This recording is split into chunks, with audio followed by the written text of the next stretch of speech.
Hi guys, good morning. 29th June 2020 నా హిందూలోని editorial చూద్దాం. ఈ వీడియోలోకి వెళ్ళబోయే ముందు ఈ వీడియోని మీరు చివరి వరకు చూడండి. నచ్చితే లైక్ చేయండి, షేర్ చేయండి. మీరు ఏదైనా చెప్పాలి అనుకుంటే కింద కామెంట్ రూపంలో తెలియచేయండి. ఇంకా సబ్స్క్రైబ్ అవ్వని వాళ్ళు ఎవరైనా ఉంటే సబ్స్క్రైబ్ అవ్వండి. ఇక ఫస్ట్ ఆర్టికల్ వచ్చేసి బ్రీఫ్ రిప్రైవ్. అంటే రిప్రైవ్ అంటే ఏంటంటే తాత్కాలిక పరిహారం అనమాట. అంటే ఈ యొక్క బ్రీఫ్ అంటే క్లుప్తంగా తాత్కాలిక పరిహారం అనమాట. దీనికి సంబంధించిందంటే ఆర్టికల్ యాక్చువల్గా మనం గత కొంతకాలం క్రితం ఈ యొక్క పాకిస్తాన్ గురించి FATF అనే దాంట్లో పాకిస్తాన్ అంటే ఫైనాన్షియల్ యాక్షన్ టాస్క్ ఫోర్స్ అనే ఒక ఇంటర్నేషనల్ ఆర్గనైజేషన్లో పాకిస్తాన్ని గ్రే లిస్ట్లో పెట్టామని చెప్పేసి మనం ఒక ఆర్టికల్ చూసాం. సో దానికి సంబంధించిన ఆర్టికల్ అనమాట. ఈ యొక్క కోవిడ్-19 కారణంగా ఈ యొక్క టైం పీరియడ్ ఏదైతే ఉందో దాన్ని కొంతకాలం ఎక్స్టెండ్ చేశారనమాట. సో వాళ్ళకి ఇచ్చే ఒక టైం పీరియడ్ అనేది, సో వాళ్ళకి ఈ FATF గ్రే లిస్ట్లో పెట్టిన తర్వాత వాళ్ళకి కొంత అవకాశం ఇస్తారు వాళ్ళ యొక్క విధానాన్ని మార్చుకోవడానికి. ఒకవేళ వాళ్ళ ఈ విధానాన్ని మార్చుకున్నారనుకోండి, ఆ FATF లిస్ట్లోంచి తీసేస్తారనమాట. లేదా వాళ్ళు అలానే కంటిన్యూ అవుతున్నారు అనుకోండి, వాళ్ళని బ్లాక్ లిస్ట్లోకి చేరుస్తారు. సో బ్లాక్ లిస్ట్లో చేర్చిన తర్వాత ఏమవుతుందంటే ప్రపంచ దేశాల నుంచి తీవ్రమైనటువంటి ఆర్థికపరమైన ఆంక్షలు అనేవి ఉంటాయన్నమాట వాళ్ళ మీద. సో అలాంటి విధానంలోకి పోకుండా కొంత టైం పీరియడ్ అనేది అబ్జర్వేషన్లో పెడతారనమాట ఈ FATF సంబంధించి. ఆ అబ్జర్వేషన్ పీరియడ్ని పాకిస్తాన్కి పెంచారనమాట. సో దానికి సంబంధించిన ఆర్టికల్ ఇది. సో ఆ పెంచడం వల్ల ఏమైంది, ఎందుకు పెంచారు అంటే కోవిడ్-19 వల్ల పెంచారు. సో పెంచినప్పటికీ పాకిస్తాన్కి ఈ విధానం అనేది ఎటువంటి ఉపయోగం లేదని చెప్పే ఆర్టికల్ అనమాట. ఒకసారి చూద్దాం. Pakistan has a broad time but it cannot back away from its commitments to the FATF. అంటే పాకిస్తాన్కి సమయం దొరికింది, కానీ ఇప్పుడు తను ఏదైతే ఈ యొక్క FATF నిబద్ధత ఏదైతే ఉందో, వాళ్ళు కొన్ని అంశాలు ఏవైతే నిబద్ధతగా ఉన్నారనుకున్నారో ఆ నిబద్ధతకు సంబంధించిన అంశాల్లోకి పాకిస్తాన్ రాలేకపోతున్నాం. అంటే ఈ యొక్క వాళ్ళు ఏవైతే నిర్దేశకాలను ఏర్పాటు చేశారో FATF వాళ్ళు, వాటిని ఫుల్ఫిల్ చేయలేకపోతుంది అనమాట, వాటిని తీర్చలేకపోతుంది పాకిస్తాన్ అని చెప్తున్నారనమాట. సో ఈ ఆర్టికల్లోకి వెళ్ళబోయే ముందు దీంట్లో ఉన్న డిఫికల్టీ వర్డ్స్ని ఒకసారి చూద్దామండి. ఈ డిఫికల్టీ వర్డ్స్ని కింద డిస్క్రిప్షన్లో PDF లింక్ అనేది ఇస్తున్నాను. మీరు ఎవరైనా ఈ యొక్క ఆర్టికల్ని చదవబోయే ముందు కానీ లేదా ఈ యొక్క వీడియోని చూడబోయే ముందు ఒకసారి మీరు ఈ డిఫికల్టీ వర్డ్స్ని చూసారనుకోండి, మీకు ఈజీగా ఉంటుంది. దాంతోపాటు నేను డిస్క్రిప్షన్లో ఈ యొక్క పేపర్ను కూడా ప్రొవైడ్ చేస్తున్నాను, హిందూ పేపర్ను కూడా. ఎవరికైతే పేపర్ అవైలబిలిటీలో లేదో వాళ్ళు హిందూ పేపర్ని డౌన్లోడ్ చేసుకొని చదవడానికి ట్రై చేయండి.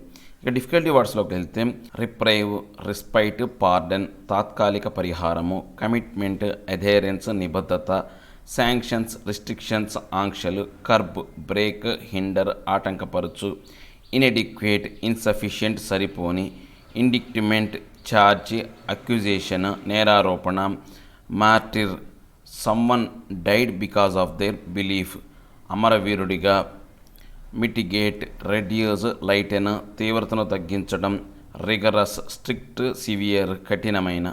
ఇవి దీంట్లోనే డిఫికల్టీ వర్డ్స్ అండి. ఇంకా మనం ఆర్టికల్లోకి వెళ్తే according to reports in Pakistan and India, the Financial Action Task Force, the global watchdog group, has decided to grant Pakistan and other countries on its watch list a 3-month extension on fulfilling commitments in a view of the pandemic. అంటే ఇప్పుడు మనకు భారతదేశంలో కానీ పాకిస్తాన్లో తెలిసినటువంటి రిపోర్ట్ల ప్రకారం, ఆ యొక్క అధికారిక ప్రకటనల ప్రకారం మనం చూస్తే ఈ యొక్క ఫైనాన్షియల్ యాక్షన్ టాస్క్ ఫోర్స్ అనేది ఈ యొక్క గ్లోబల్ వాచ్ డాగ్ అనమాట, గ్రూప్ అనమాట. ఇదేంటి అంటే ఏ దేశమైనా సరే ఈ యొక్క టెర్రరిస్ట్ ఆర్గనైజేషన్స్కి సహాయకం చేస్తుందో లేదో చూసే వాచ్ డాగ్ అనమాట ఇది. అంటే ఒక కుక్కలాగా వీళ్ళు చూస్తూ ఉంటారనమాట. సో వీళ్ళు ఏం డిసైడ్ చేశారు అంటే పాకిస్తాన్కి కావచ్చు, ఇంకా పాకిస్తాన్ లాంటి కొన్ని గ్రే లిస్ట్ కంట్రీస్ ఏవైతే ఉన్నాయో వాటికి ఒక 3 నెలల కాల పరిమితిని అనేది పెంచారనమాట. ఎందుకని వాళ్ళు ఏవైతే ఈ యొక్క FATF వాళ్ళు నిర్దేశించిన నిర్దేశకాలు ఏవైతే ఉన్నాయో వాటిని ఫుల్ఫిల్ చేయడానికి, వాటిని అమలుపరచడానికి సంబంధించి వాళ్ళకు 3 నెలల కాల పరిమితి పెంచారనమాట. ఎందుకని ఈ పెండమిక్ కారణంగా. Pakistan was placed on the grey list or increased monitoring list in June 2018 and given time until October 2019 in order to complete a 27-point action plan on countering terror finance and anti money laundering. అంటే ఈ పాకిస్తాన్ ఏం చేశారు, grey list లేదా increased monitoring list అనమాట. అంటే బాగా వీటిని ఏంటంటే ప్రభావితంగా ఏంటంటే పర్యవేక్షిస్తూ ఉంటారనమాట. ఆ లిస్టులో June 2018లో దీన్ని పెట్టారు. సో ఎప్పటి వరకు అంటే October 2019 వరకు ఈ లిస్టులోనే ఉంటుందని చెప్పేసి వాళ్ళు చెప్పారనమాట. సో దాంతోపాటు ఒక 27 పాయింట్ల యాక్షన్ ప్లాన్ అనేది వాళ్ళు టెర్రరిజానికి కౌంటర్గా, అంటే దానికి వ్యతిరేకంగా ఫైనాన్స్ చేసే అంశం గురించి కావచ్చు, యాంటీ మనీ లాండరింగ్ కావచ్చు, ఈ యొక్క అంటే డబ్బులను సమకూర్చి వాళ్ళకి అందించే అంశాలకు సంబంధించి ఒక 27 పాయింట్ల నిర్దేశకాలను వాళ్లకు ఏర్పాటు చేశారనమాట. Failing that it would be put on the black list of high risk jurisdictions facing severe financial sanctions. ఒకవేళ ఈ 27 నిర్దేశకాలు కనుక వాళ్ళు ఫుల్ఫిల్ చేయకపోతే కనుక వాటిని అమలుపరిచి వాటికి సరైనటువంటి విధానం కనుక తీసుకురాకపోతే దీన్ని బ్లాక్ లిస్ట్లో పెడతారనమాట. ఈ బ్లాక్ లిస్ట్ అంటే ఏంటి అంటే హై రిస్క్ జ్యుడిస్డిక్షన్ అనమాట. అంటే చాలా వరకు ఎక్కువగా దీంట్లో నియమాలు అనేవి ఉంటాయి అనమాట. ప్రపంచ దేశాల నుంచి ఫైనాన్షియల్గా వీళ్ళకి అంటే సివియర్ ఫైనాన్షియల్ శాంక్షన్స్ ఉంటాయి అనమాట. సివియర్ ఫైనాన్షియల్ శాంక్షన్ అంటే ఏంటంటే ఆర్థికపరమైనటువంటి ఆంక్షలు అనే వాటిని వీళ్ళ మీద ఏర్పాటు చేస్తారన్నమాట. ఆర్థికంగా ఆంక్షలు అనేవి ఉంటాయి. సో వీటితో ఏ దేశాలు వ్యాపారాలు చేయవు, వీళ్ళ అభివృద్ధికి ఏ దేశాలు అప్పు ఇవ్వడం కానీ లేకపోతే ఏమీ చేయరు అనమాట. అలాంటి ఆంక్షలు అనేవి ఉంటాయి అనమాట. This means that in effect Pakistan will have had at least one extra year to meet its deadline, despite the fact that it has only completed about 14 points so far. అంటే ఇప్పుడు ఈ అంశాలన్నీ మనం దృష్టిలో పెట్టుకుంటే పాకిస్తాన్కి ఇంకో సంవత్సరం సమయం కావాలన్నమాట. ఏదైతే ఈ యొక్క FATF పెట్టినటువంటి ఈ యొక్క డెడ్లైన్కి మించి ఇంకో సంవత్సరం కావాలా, వాళ్ళు ఇచ్చిన 27 పాయింట్లను వీళ్ళు ఫుల్ఫిల్ చేయాలా, వాటిని అమలుపరిచే విధంగా చేయాలి అంటే కనుక ఇంకో సంవత్సరం టైం కావాలన్నమాట. ఓన్లీ ఇప్పుడు ఎంతవరకు అంటే 14 పాయింట్ల వరకు మాత్రమే, ఏవైతే 14 అంశాలను మాత్రమే వాళ్ళు కంప్లీట్ చేశారు. ఇంకా 13 అంశాలు అనేవి కంప్లీట్ చేయాలంటే ఇంకో సంవత్సర కాలం పాటు వాళ్ళకి కాలపరిమితి ఇవ్వాలి. The reminder is still a tall order and includes improving mechanism to curb terror financing, amending law to curb hawala transactions and placing sanctions against cash couriers who facilitate terror groups, completing the prosecution of groups banned by the UNSC and converting madrasas running by them into formal schools. అంటే ఇప్పుడు ఈ యొక్క ఏంటి reminding అంటే ఇప్పుడు మిగతా అంశాలు ఏవైతే 13 అంశాలు ఏవైనా చాలా పెద్ద అంశాలు అనమాట. దీనికి సంబంధించి కర్బ్స్ టెర్రర్ ఫైనాన్సింగ్ అంటే ఈ యొక్క ఏవైతే టెర్రరిస్ట్ గ్రూప్స్ ఏవైతే ఉన్నాయో వాటికి డబ్బులు ఇచ్చి దానికి ఆటంకపరచడం ఒకటి. తర్వాత ఈ యొక్క హవాలా ట్రాన్సాక్షన్ సంబంధించి ఆటంకాలు, కర్బ్స్ అంటే ఆటంకం ఏర్పరచడం అనమాట. సో హవాలా ట్రాన్సాక్షన్ అంటే మనం తెలుసు కదా, అంటే మన దేశంలోనే ఉంటాం. అమెరికాలో ఇప్పుడు మన దేశంలో ఎవరికైనా మనం అమెరికాకు డబ్బులు పంపించాలి మన దేశం నుంచి. సో అప్పుడు ఏం చేస్తామంటే ఇక్కడ భారతదేశంలో ఒక ఏజెంట్ ఉంటాడు.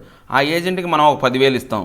అక్కడ అమెరికాలో ఈ ఏజెంట్కి సంబంధించిన వ్యక్తి ఏం చేస్తాడంటే మనం ఎవరైతే వ్యక్తికి ఇవ్వాలనుకుంటామో ఆ డబ్బుల్ని వాడికి ఇస్తాడనమాట. సో దీనివల్ల ఏమవుతుందంటే గవర్నమెంట్కి ఈ యొక్క ట్రాన్సాక్షన్లో వచ్చే ట్యాక్స్ రూపం అనేది మిగిలిపోతుంది, ట్యాక్స్ రూపంలో లేకుండా పోతుంది. సో గవర్నమెంట్కి అనేవి లెక్కలు తెలియకుండా పోతాయి అనమాట, ఎందుకు ఈ యొక్క మనీ ట్రాన్సాక్షన్ జరుగుతున్నది. సో దీనివల్ల ఏమవుతుంది, టెర్రరిజం పెరిగే అవకాశం ఉంటుంది అనమాట. ఇలాంటి విధానం మనం శివాజీ సినిమాలో కింద చూస్తే ఇలాంటిది హవాలా ట్రాన్సాక్షన్ అనేది దాంట్లో బాగా కరెక్ట్గా చూపించారనమాట. సో అలాంటి విధానాలన్నీ కూడా మనకు ఈ యొక్క హవాలా బిజినెస్ ఏదైతే ఉందో దానికి ఆటంకాలు పరచడం కావచ్చు. తర్వాత ఏదైతే క్యాష్ కొరియర్స్ ఉన్నాయో శాంక్షన్స్ అనమాట, వాటి ఆంక్షలు విధించడం. శాంక్షన్స్ అంటే ఆంక్షలు దేనికి, క్యాష్ కొరియర్స్ డబ్బులు అనేవాళ్ళు టెర్రరిస్ట్ గ్రూపులకి ఫెసిలిటేట్ చేసే ఈ యొక్క విధానానికి సంబంధించి ఆటంకాలు ఏర్పరచడం కావచ్చు, ఆంక్షలు ఏర్పరచడం కావచ్చు. తర్వాత ఈ యొక్క UNSC కొన్ని గ్రూప్స్ని బ్యాన్ చేయమని చెప్పిందనమాట, వాటికి సంబంధించింది కావచ్చు. లేకపోతే UNSC కూడా మదర్సాలు ఏవైతే నడుపుతున్నారో టెర్రరిస్ట్ ఆర్గనైజేషన్స్ను వాటిని నార్మల్ స్కూల్స్గా మార్చమని కొన్ని స్కూల్స్ పేరు కూడా చెప్పింది, వాటిని కూడా మార్చలేకపోయారనమాట.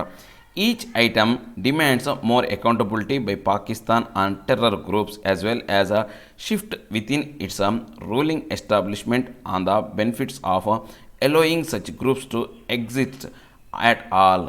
అంటే ఇప్పుడు ఏదైతే ఈ యొక్క అంశాలు ఏవైతే ఉన్నాయో, ఈ 13 అంశాలు ఏవైతే రిమైనింగ్ అంశాలు అనేవి పాకిస్తాన్కి చాలా అకౌంటబిలిటీ ఉండాలంటే దాన్ని లెక్క చెప్పే గుణం ఉండాలన్నమాట, ఈ యొక్క టెర్రర్ గ్రూప్స్ సంబంధించి కావచ్చు.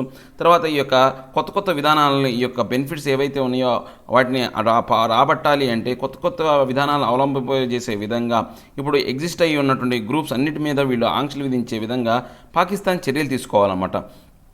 Despite this being Pakistan's third stint on the FATF watch list, prior occasions were in 2008 and 2012-15. There is a little evidence that it has internalized that message.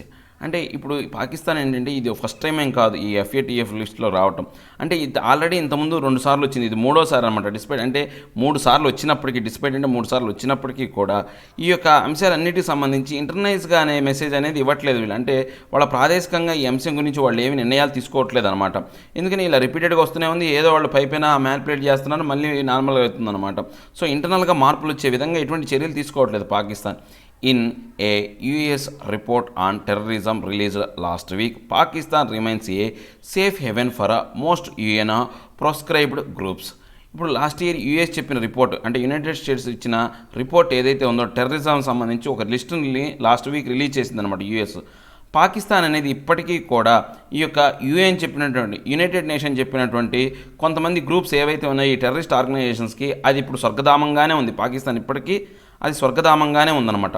The report also adds that it steps to prosecute certain leaders of JeM and LeT are inadequate.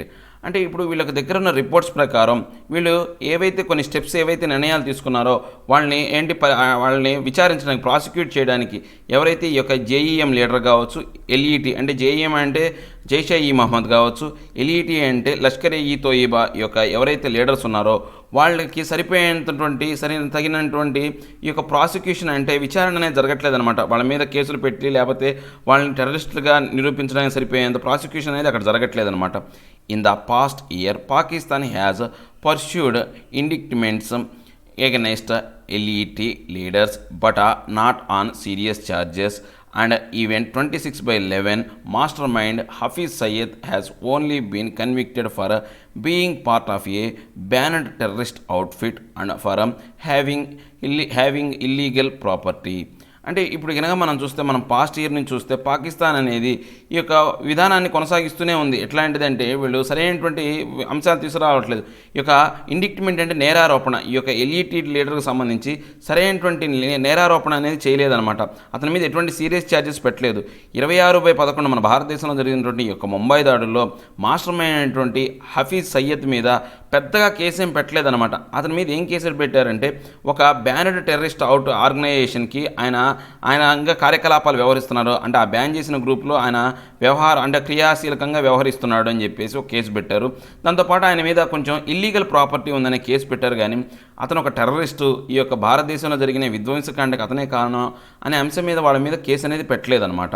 Mean while LeT operations commanders Zaki ur Rehman Lakhvi, Syed Mir and JeM chief Masood Azhar appear to be at large. కానీ ఇక్కడ ఇంకా ఏంటంటే మనకు ఆ దేశంలో పెద్ద పెద్ద తలకాయలు ఎవరు అంటే ఈ యొక్క ఎల్ఈటీ ఆపరేషన్స్ కమాండర్ అయినటువంటి జాకీ ఉర్ రెహమాన్ లఖ్వీ అనే అతను, తర్వాత షాజిద్ మిర్ అనే అతను, తర్వాత జేఈఎం చీఫ్ అయినటువంటి మసూద్ అజార్ అనే వాళ్ళ మీద ఇటువంటి కేసులు అవి పెద్ద పెద్ద తలకాయలు అనమాట. ఈ టెర్రరిజంని నూరిపోస్తున్నటువంటి ప్రధానమైనటువంటి వ్యక్తులు అనమాట వీళ్ళు. వాళ్ళ మీద మాత్రం ఎటువంటి కేసులు అనేవి లేవు. Pakistan prime minister Imran Khan reference in its parliament to Al-Qaeda founder Osama bin Laden as a martyr underlines the establishment's attitude to these groups. ఇప్పుడు ఈ యొక్క పాకిస్తాన్ ప్రైమ్ మినిస్టర్ అయినటువంటి ఇమ్రాన్ ఖాన్ ఆయన యొక్క పార్లమెంట్లో చెప్పినటువంటి ప్రసంగంలో ఏం చెప్పాడంటే ఆల్ ఖైదా ఫౌండర్ అయినటువంటి ఒసామా బిన్ లాడెన్ అనే అతను ఒక అమరవీరుడు, అతనే ఇలాంటి యొక్క టెర్రరిస్ట్ గ్రూప్స్ కావచ్చు ఇలాంటి ఆర్గనైజేషన్ని ఎస్టాబ్లిష్ చేయడానికి ఒక గైడ్లైన్స్ అనేవి ఏర్పాటు చేశాడని చెప్పేసి ఆయన స్టేట్మెంట్ ఇచ్చాడనమాట. అతను ఒక అమరవీరుడిలాగా ఆయన గుర్తించాడనమాట. Pakistan failed attempt to have the UNSC designate 4 Indians as a terrorist last week. It was voted by the US, speaks to its lack of credibility on the issue. Pakistan ఏం చేసిందంటే మన భారతదేశానికి సంబంధించినటువంటి ఒక 4 పౌరులని ఇంటర్నేషనల్ ఆర్గనైజేషన్ ఈ యొక్క యుఎన్ సెక్యూరిటీ కౌన్సిల్లో వాళ్ళు టెర్రరిస్టులుగా గుర్తించాలని అని చెప్పేసి ఒక ప్రతిపాదన పెట్టిందనమాట. కానీ ఈ యొక్క యునైటెడ్ స్టేట్స్ మాత్రం దాన్ని ఏం చేసిందంటే తీవ్రంగా వ్యతిరేకించింది. దీనికి సరైనటువంటి క్రెడిబిలిటీ ఆధారాలు లేవు ఈ అంశానికి సంబంధించి అని చెప్పేసి దాన్ని తీసి పక్కన పడేసిందనమాట. Pakistan is counting on its role in facilitating the Afghanistan peace deal by pushing Taliban leaders to participate in order to mitigate its troubles at the FATF. అంటే ఇప్పుడు పాకిస్తాన్ ఏం చేసిందంటే తన యొక్క ఆఫ్ఘనిస్తాన్ సంబంధించినటువంటి ఈ శాంతి ఒప్పందాలకు సంబంధించి తన యొక్క ప్రాధాన్యతను ప్రపంచానికి తెలియజెప్తుందనమాట. ఎందుకని తాలిబాన్ లీడర్స్ని ఈ యొక్క దాంట్లో పార్టిసిపేట్ చేసి తన యొక్క తీవ్రత ఏది మిటిగేట్ అంటే ఏంటంటే తీవ్రతను తగ్గించుకోవాలని చూస్తుంది. అంటే ఈ FATFలో తన యొక్క లిస్టులో ఉన్నటువంటి ఆ పేరుని తీసేయడానికి ఆ తీవ్రతను తగ్గించాలని చూస్తుంది అనమాట. ఎందుకని పాకిస్తాన్ అనేది ఆఫ్ఘనిస్తాన్లో శాంతి కోసం పాకులాడుతుంది.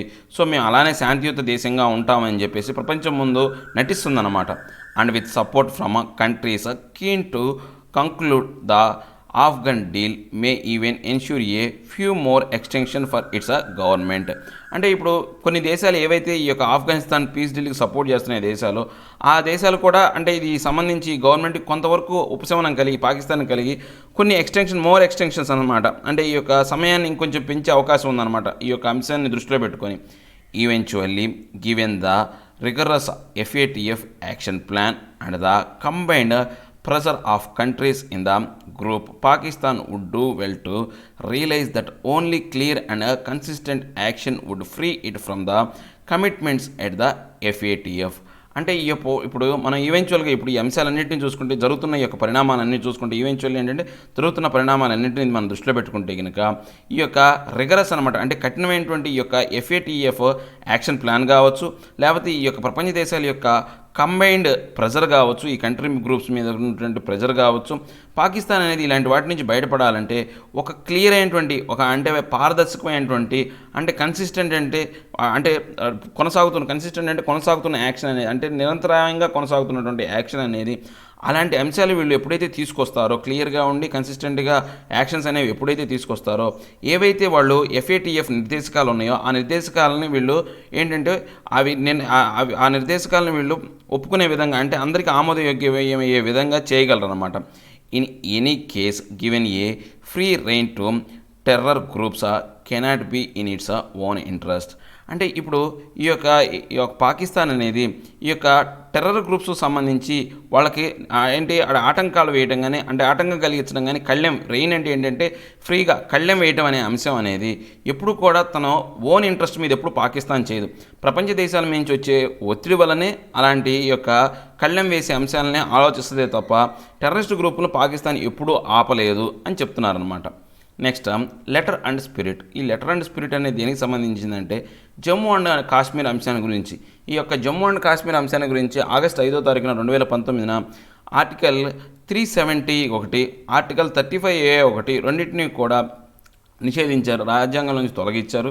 సో ఇప్పుడు కొత్తగా రీఆర్గనైజేషన్ యాక్ట్ అనే దాన్ని ఒకదాన్ని తీసుకొచ్చి జమ్మూ అండ్ కాశ్మీర్ని 2 భాగాలుగా జమ్మూ అండ్ JNK మరియు లడాఖ్గా విడగొట్టి యూనియన్ టెరిటరీగా చేశారన్నమాట. సో ఇప్పుడు ఏమైందంటే అక్కడ ఇంతకాలం వాళ్ళే పౌరులు అనుకున్న వాళ్ళకి వాళ్ళే కాకుండా ప్రపంచంలో అంటే భారతదేశం నుంచి మిగతా ప్రాంతాల నుంచి వెళ్ళిన వ్యక్తులకు కూడా పౌరసత్వం అనేది లభించే విధంగా ఇప్పుడు చట్టం అనేది చేయబడింది అనమాట. దీనివల్ల అక్కడ లోకల్గా ఉన్న పీపుల్ ఎవరైతే ఉన్నారో వాళ్ళు నష్టపోతున్నారని చెప్పేసి అక్కడ ఉన్నటువంటి లోకల్ పార్టీస్ అనేవి కొన్ని PDP పార్టీ కావచ్చు, లేకపోతే ఈ యొక్క కాశ్మీర్కి సంబంధించినటువంటి ఈ యొక్క పార్టీలు కావచ్చు, చాలా వరకు ఏంటంటే వ్యతిరేకతను చూపిస్తున్నాయి అన్నమాట దానికి సంబంధించిన ఆర్టికల్. కానీ అది కరెక్ట్ అయిన విధానం కాదు. అంటే లోకల్గా ఉన్న వాళ్ళ లబ్ధి కోసమే చూడకూడదు, అది అందరి ప్రయోజనాల కోసం ఉపయోగించబడే దానిలాగా చూడాలి అని చెప్పేసి ఆర్టికల్ అండి ఇది. Opposition to the new domicile rules in J&K is rooted in old fears and new suspensions. అంటే ఇప్పుడు ఏంటి అంటే అపోజిషన్ అనేది ఈ యొక్క డొమిసిల్ రూల్స్ ప్రకారం అంటే కొత్తగా మారినటువంటి ఈ ప్రాదేశికమైనటువంటి నియమాల ప్రకారం J&K అనేది ఈ యొక్క పాత భయాలను చూపిస్తూ న్యూ సస్పెన్షన్స్ అంటే ఈ యొక్క సస్పెన్షన్స్ అంటే ఏంటంటే కొత్త వాటిని ఆపివేయాలని చెప్పేసి ఈ యొక్క అపోజిషన్ అనేది వాదిస్తుందన్నమాట. ఈ యొక్క అపోజిషన్ ఏంటంటే పాత భయాలు, ఇంతకుముందు వాళ్ళు ఏవైతే భయాలు అనుకున్నామో అంటే ఈ యొక్క 1947 మనకు స్వాతంత్రం వచ్చిన తర్వాత మనకు ఆ స్వాతంత్ర్యం వచ్చిన తర్వాత ఈ జమ్మూ అండ్ కాశ్మీర్ మన భారతదేశంలో కలపకపోవడానికి కొన్ని భయాలు అనేవి చెప్పిందనమాట. ఆ భయాలను గుర్తు చేస్తూ కొత్తగా వచ్చిన వాటిని సస్పెండ్ చేయాలి, కొత్తగా వచ్చిన ఈ నియమాలని నిలిపివేయాలని చెప్పేసి అపోజిషన్ వాదిస్తుందన్నమాట. దానికి సంబంధించిన ఆర్టికల్. ఈ ఆర్టికల్లోకి వెళ్ళబోయే ముందు దీంట్లో ఉన్న డిఫికల్టీ వర్డ్స్ మనం ఒక్కసారి చూద్దామండి. సుకూర్ ఎయిడ్ హెల్ప్ ఉపకారానికి, ఎస్టవైల్ ఫార్మర్ ఓల్డ్ మునుపటి, కొహర్ట్ యూనిట్ గ్రూపు జట్టు, డినయల్ కాంట్రడిక్షన్ రిజెక్షన్ ఒప్పుకొనకపోవుట, మేర్లీ ఓన్లీ ప్యూర్లీ కేవలము, అన్టెనబుల్ ఇండిఫెన్సిబుల్ అన్డిఫెండబుల్ నిర్ధారణ చేయ వీలు కానీ, డిప్రివేషన్ పావర్టీ లేమి, కన్సర్న్ వర్రీ ఆందోళన, ఇన్ఫ్లెక్స్ ఇన్రష్ స్ట్రీము వ్యక్తుల ప్రవాహము, ఇంటర్ప్రిటేషన్ ఎక్స్పోజిషన్ ఎక్స్ప్లెనేషను వివరణ వ్యాఖ్యానము, డిలాబరేట్ క్యాలిక్యులేటెడ్ ఇంటెండెడ్ జాగ్రత్తగా ఆలోచించు, రీఇటరేట్ రిపీట్ పునరుద్ఘాటించు, యాక్సెంచరేట్ హైలైట్ స్పాట్లైట్ ప్రాముఖ్యం పెంచు, పోలరైజేషన్ డివిజన్ ఇంటూ టూ, రెండుగా విడగొట్టు. వైటాలిటీ, ఎనర్జీ, లైఫ్, తేజము. Negotiate, to deal with, manage, conduct, సంధి చేయుట. ఇన్సులేషన్, ప్రొటెక్షన్, షెల్టర్, రక్షణ. ససెప్టబుల్, అన్రెసిస్టెంట్, నిరోధక శక్తి, కరువై. ఇవి దీంట్లో ఉన్న డిఫికల్టీ వర్డ్స్ అండి. ఇక మనం ఆర్టికల్లోకి వెళితే, new domicile rules that followed the termination of the special constitutional status of Jammu and Kashmir which was reorganised into two union territories have brought a succor and a hope for a segment of its population that had to contend with fragmented citizenship rights for long. అంటే ఇప్పుడు new decimal అంటే కొత్త ఈ యొక్క ప్రాదేశికపరమైనటువంటి నియమాలు అనేవి ఈ యొక్క ఎప్పుడైతే టెర్మినేషన్ అయిందో ఈ యొక్క కాన్స్టిట్యూషనల్ స్టేటస్ అనేది జమ్మూ అండ్ కాశ్మీర్కి ఇచ్చినటువంటి రాజ్యాంగపరమైనటువంటి ఒక ప్రత్యేకమైనటువంటి అధికారం ఎప్పుడైతే దాన్ని తొలగించారో ఆ తొలగించిన తర్వాత ఈ యొక్క ప్రదేశాన్ని 2 యూనియన్ టెరిటరీస్గా విరగొట్టారనమాట. సో ఇప్పుడు ఈ విధానం అనేది ఏంటంటే ఉపకారి అయిందనమాట. దేనికి ఉపకారి అయిందంటే అక్కడ చాలా వరకు లార్జ్ పాపులేషన్ ఆఫ్ సిటిజన్స్ ఏంటంటే ఎటువంటి పౌరసత్వం లేకుండా అంటే ఒక ముక్కలుగా ఫ్రాగ్మెంటెడ్ అంటే విడిపోయిన చీలికలుగా ఆ సిటిజన్షిప్ అనే రైట్లు అనేవి లేకుండా వాళ్ళు నివసిస్తున్నారనమాట. అలాంటి వాళ్ళకు ఉపకారంగా తయారైందనమాట ఈ విధానం అనేది. This group of 2 to 3 lakh people is made up of refugees from Pakistan, sanitary workers resettled from other parts of India, and Gurkhas who arrived as soldiers before independence. అంటే ఇప్పుడు ఈ గ్రూప్ ఏవైతే ఉన్నారో వాళ్ళు 2 నుంచి 3 లక్షల మంది ప్రజలైన వాళ్ళు ఉంటారన్నమాట. దీంట్లో ఎవరంటే ఈ 2 నుంచి 3 లక్షల మంది ఉన్న ప్రజలు ఎవరైతే పాకిస్తాన్ నుంచి ఈ యొక్క రిఫ్యూజీస్ అనమాట, అంటే వెలివేయబడ్డ వాళ్ళు ఎవరైతే ఉన్నారో వాళ్ళు వచ్చిన వాళ్ళు. తర్వాత sanitary workers resettled from other parts of India, అంటే భారతదేశం నుంచి వేరే ప్రాంతాల నుంచి వచ్చిన వాళ్ళు ఎవరైతే శానిటైజర్ వర్కర్స్ అంటే అక్కడ పారిశుద్ధ్య కార్మికులు ఎవరైతే ఉన్నారో అక్కడ సెటిల్ అయిన వాళ్ళు. తర్వాత యొక్క గుర్ఖాస్ ఈ యొక్క నేపాల్ నుంచి మన భారతదేశానికి ఇండిపెండెన్స్ ముందు వాళ్ళు ఒక సోల్జర్స్ లాగా మన భారతదేశానికి వచ్చారనమాట, ఒక సైనికుల్లాగా. అట్లా వచ్చినటువంటి ఈ గుర్ఖాస్ అందరూ కూడా ఈ లిస్టులో ఉన్నారనమాట. The ఎస్ట్వైల్ Jammu state of J&K gained special powers to define it's permanent residents and restrict land, education and employment rights only to them. So ఈ యొక్క మునుపటి మాకు ఈస్ట్వైల్ అంటే ఏంటంటే మునుపటి ఈ యొక్క రాష్ట్రమైనటువంటి జమ్మూ కాశ్మీర్లో కనుక చూసుకుంటే కనుక ఈ యొక్క పర్మనెంట్ రెసిడెంట్స్ ఎవరైతే ఉంటారో ఆ ప్రదేశం యొక్క పర్మనెంట్ రెసిడెంట్స్ మాత్రమే ఆ ల్యాండ్కి సంబంధించి, ఎడ్యుకేషన్ సంబంధించి, ఎంప్లాయ్మెంట్కి సంబంధించిన హక్కులు అనేవి ఇవ్వడం జరిగిందనమాట. This cohort was not classified as permanent residents leading to a denial of opportunities to them in education, employment, politics, a situation not merely unjust but also untenable. అంటే ఇప్పుడు ఈ జట్టు ఏదైతే ఉందో ఈ యొక్క అంటే వీళ్ళు పక్క దేశం నుంచి వచ్చిన వాళ్ళు వలసలవాదులు కావచ్చు, లేకపోతే ఈ యొక్క శానిటైజర్ వర్కర్లు కావచ్చు, ఈ యొక్క సోల్జర్స్ గుర్ఖా సోల్జర్స్ కావచ్చు, వీళ్ళందరికీ కూడా ఈ గ్రూప్ ఏదైతే ఉందో వీళ్ళకి పర్మనెంట్గా వాళ్ళకు ఉండే అధికారం ఇవ్వలేదన్నమాట. సో వాళ్ళకి పర్మనెంట్ రెసిడెన్స్ కానీ తర్వాత ఈ యొక్క ఆపర్చునిటీస్ విద్యలో కావచ్చు, లేకపోతే ఉద్యోగాల్లో కావచ్చు, లేకపోతే రాజకీయాల్లో కావచ్చు, అలాంటి వాటి చోట వాళ్ళకి ఏంటంటే డినయల్ అనమాట, ఆపర్చునిటీస్ డినయల్ చేశారు, అంటే అవకాశాలను కోల్పోయే విధంగా చేశారనమాట. సో ఈ సిచ్యువేషన్ మనం చూస్తే కనుక కేవలం ఎలా ఉందంటే అన్జస్ట్ అనమాట, అంటే ఒక న్యాయం లేని విధానంగాను. నెక్స్ట్ అన్టెనబుల్ అంటే ఏంటి, నిర్ధారణ చేయని వీలు కాని ఒక అంశంగాను మిగిలిపోయిందనమాట. Subsequent to changes to Article 370 and 35A in August 2019, in March 2020, the concept of permanent resident of state was discontinued in J&K. ఇప్పుడు ఎప్పుడైతే ఈ యొక్క సబ్సిక్వెంట్ అంటే తర్వాత జరిగిన ఈ యొక్క మార్పుల వల్ల ఈ యొక్క ఆర్టికల్ 370 కావచ్చు, ఆర్టికల్ 35A కావచ్చు, ఈ రెండింటిని ఆగస్టు 2019 తర్వాత దానిని రద్దు చేశారన్నమాట.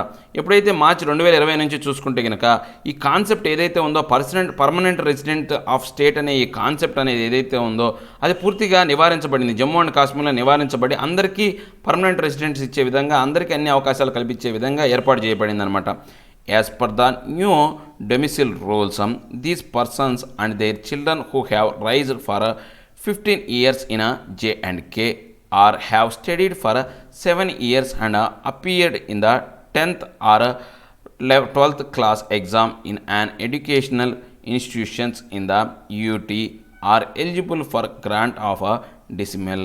అంటే వాళ్ళకి ఏంటంటే ఈ యొక్క డెసిమల్ రూల్ అంటే పౌరసత్వ చట్టం ప్రకారం ఇప్పుడు దాకా చూసుకుంటే ఎవరైతే ఆ ప్రదేశంలో 15 సంవత్సరాలు నివసించినా లేదా 15 సంవత్సరాలు పెరిగినా ఏది జమ్మూ అండ్ కాశ్మీర్లో లేదా ఏ పిల్లవాడైనటువంటి అయినా అక్కడ 7 సంవత్సరాలు చదివి 10వ తరగతి కానీ 12వ తరగతి కానీ అంటే ఇంటర్మీడియట్ ఎగ్జామ్స్ కనుక రాస్తే కనుక అతను ఆ యొక్క యూనియన్ టెరిటరీకి సంబంధించిన వాడే. సో అతనికి డెసిమల్ అంటే ఏంటంటే పౌరసత్వం అనేది ఇవ్వడం జరుగుతుంది అనమాట. Besides mitigating the historical deprivation of one segment, the changes will enable many other currently living in J&K to get a domicile and associated rights. అంటే ఇప్పుడు మనం కనుక చూస్తే బిసైడ్స్ అంటే ఏంటంటే దీంతో పాటు ఈ యొక్క మిటిగేటింగ్ అంటే ఏంటంటే ప్రాధాన్యతను కానీ తీవ్రతను కానీ తగ్గించడం అనమాట. ఈ యొక్క హిస్టారికల్ డిప్రివేషన్ అంటే లేమి ఏదైతే ఉందో పావర్టీ అంటే వాళ్ళకి ఏవైతే అవకాశాలు లేకుండా చేశారో డబ్బులో అవకాశం లేకుండా పోతే దాన్ని పావర్టీ అంటాం. లేకపోతే ఏదైనా హక్కులు కనుక లేకుండా పోతే అవకాశాలు లేకుండా చేయటం అంటాం అనమాట.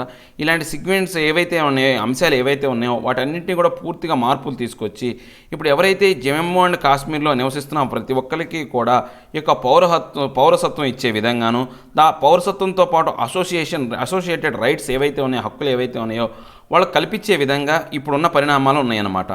Not everyone is a rejoicing through. కానీ ఈ యొక్క విధానంతో అందరూ ఆనందపడట్లేదు. రీజాయిస్ అంటే ప్రతి ఒక్కళ్ళు కూడా అక్కడ ఉన్న ప్రతి ఒక్కళ్ళు కూడా దీన్ని ఒప్పుకోవట్లేదు, ఆనందపడట్లేదు. There are concerns that the changes in domicile rules will lead to huge influx into the region. So చాలామంది ఏం ఆందోళన చెందుతున్నారంటే ఈ యొక్క పౌరసత్వానికి సంబంధించిన ఈ యొక్క చట్టాల్లో మార్పులు తీసుకురావడం వల్ల అక్కడ చాలా వరకు ఏంటంటే ఇన్ఫ్లిక్స్ అనమాట. అంటే ఒక భారతదేశం నుంచి మిగతా ప్రాంతాల నుంచి వ్యక్తుల యొక్క ప్రవాహం అనేది ఎక్కువగా రష్ అనేది ఎక్కువగా ఉంటుంది అనేది ఆ రీజియన్లో ఉంటుందని అందరు భయపడుతున్నారు అనమాట. A more uncharitable interpretation is that a deliberate scheme to change the demographic character of the region is unfolding. అంటే ఇప్పుడు మనం అన్చారిటబుల్ అంటే ఏంటంటే ఒక దయలేనిటువంటి ఈ యొక్క ఇంటర్ప్రిటేషన్ అంటే వ్యాఖ్యానం అనమాట. ఈ యొక్క వ్యాఖ్యానం అనేది ఇప్పుడు మనం కనుక చూసుకుంటే ఈ యొక్క డిలాబరేట్ స్కీమ్ అనమాట. అంటే జాగ్రత్తగా తీసుకోవాల్సిన అంశాలకు సంబంధించిన ఏదైతే విధానాలు ఏవైతే ఉన్నాయో డిలాబరేట్ అంటే ఏంటంటే జాగ్రత్తగా తీసుకోవాల్సిన అంశాలు ఏవైతే ఉన్నాయో ఆ డెమోక్రటిక్ క్యారెక్టర్ సంబంధించిన అంశాలని ఇప్పుడు ఈ యొక్క విధానం అనేది అన్ఫోల్డ్ చేస్తుందన్నమాట. ఎందుకని ఇంతకుముందు ఏమనుకున్నారు వీళ్ళు వేరే దేశం నుంచి ఇక్కడికి వస్తే ఇక్కడ పౌరుల యొక్క ప్రాధాన్యత దెబ్బతింటదే అనుకున్నారనమాట. అదొక దయలేని ఒక వాదన అనమాట అని చెప్తున్నారనమాట. The National Conference and the Peoples Democratic Party అంటే ఈ యొక్క ఎన్సీ పార్టీ కావచ్చు, నేషనల్ కాన్ఫరెన్స్ పార్టీ కావచ్చు, ఇక PDP party Peoples Democratic Party కావచ్చు, both valley based parties have reiterated their opposition to the changes. So ఈ రెండు పార్టీలు కూడా ఈ యొక్క వ్యాలీ బేస్డ్ అంటే ఈ కాశ్మీర్లో మాత్రమే ఉన్నటువంటి ఈ పార్టీలు అనమాట. ఈ రెండు పార్టీలు కూడా రీఇటరేట్ అంటే తిరిగి పునరుద్ఘాటించారనమాట.